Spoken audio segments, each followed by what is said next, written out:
chapter 6. One Sabbath, Jesus was going through the grain fields, and his disciples began to pick some heads of grain, rub them in their hands, and eat the kernels.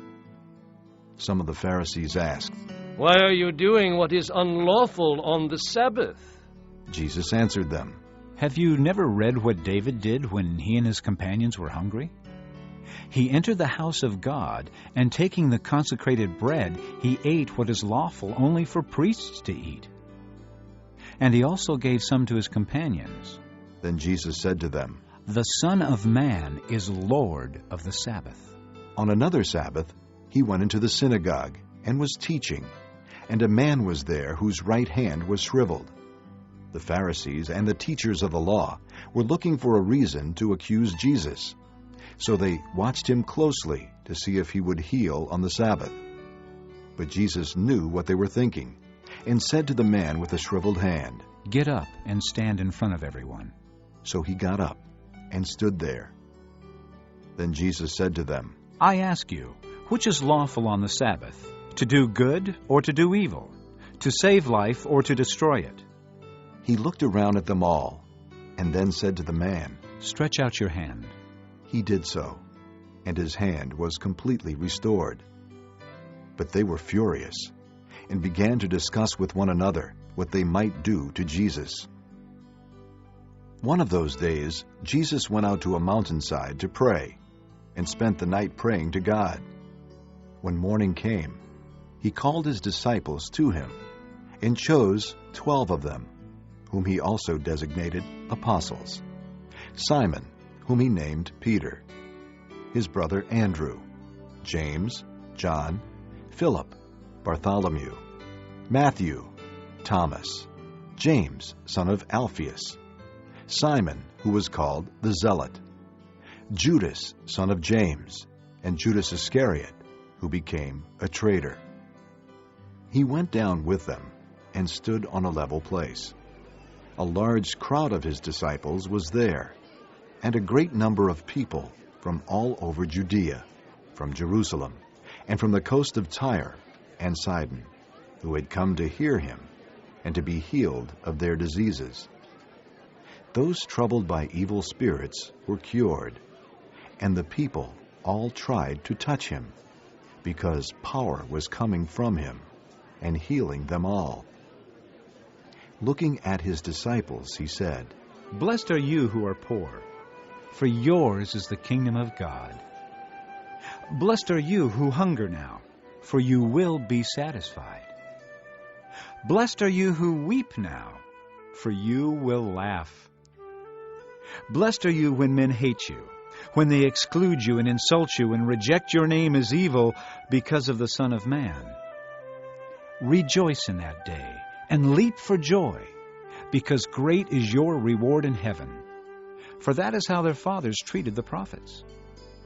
But woe to you who are rich, for you have already received your comfort. Woe to you who are well fed now, for you will go hungry. Woe to you who laugh now, for you will mourn and weep.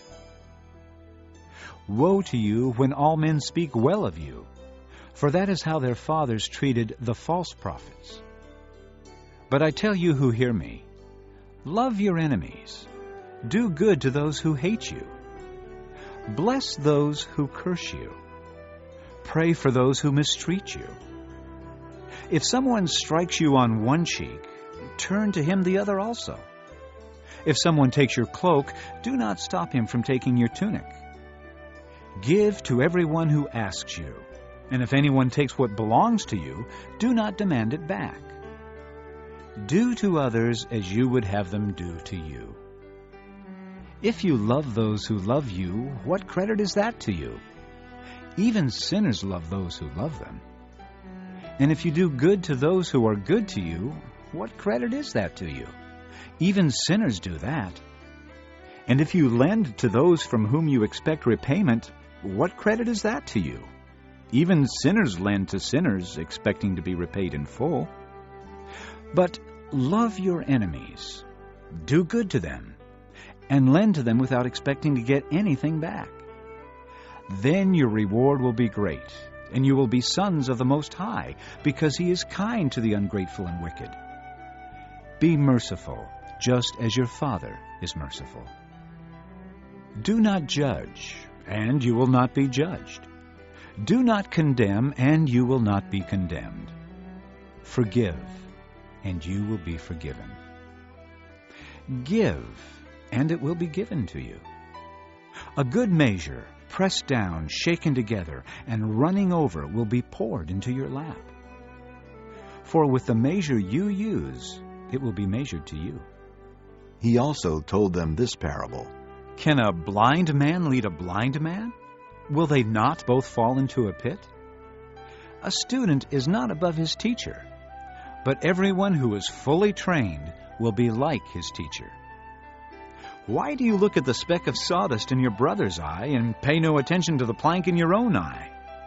How can you say to your brother, "Brother, let me take the speck out of your eye," when you yourself fail to see the plank in your own eye? You hypocrite! First take the plank out of your eye, and then you will see clearly to remove the speck from your brother's eye. No good tree bears bad fruit, nor does a bad tree bear good fruit. Each tree is recognized by its own fruit. People do not pick figs from thorn bushes or grapes from briars. The good man brings good things out of the good stored up in his heart, and the evil man brings evil things out of the evil stored up in his heart. For out of the overflow of his heart, his mouth speaks. Why do you call me Lord, Lord, and do not do what I say? I will show you what he is like who comes to me and hears my words and puts them into practice. He is like a man building a house who dug down deep and laid the foundation on rock. When a flood came, the torrent struck that house, but could not shake it, because it was well built. But the one who hears my words and does not put them into practice is like a man who built a house on the ground without a foundation. The moment the torrent struck that house, it collapsed, and its destruction was complete.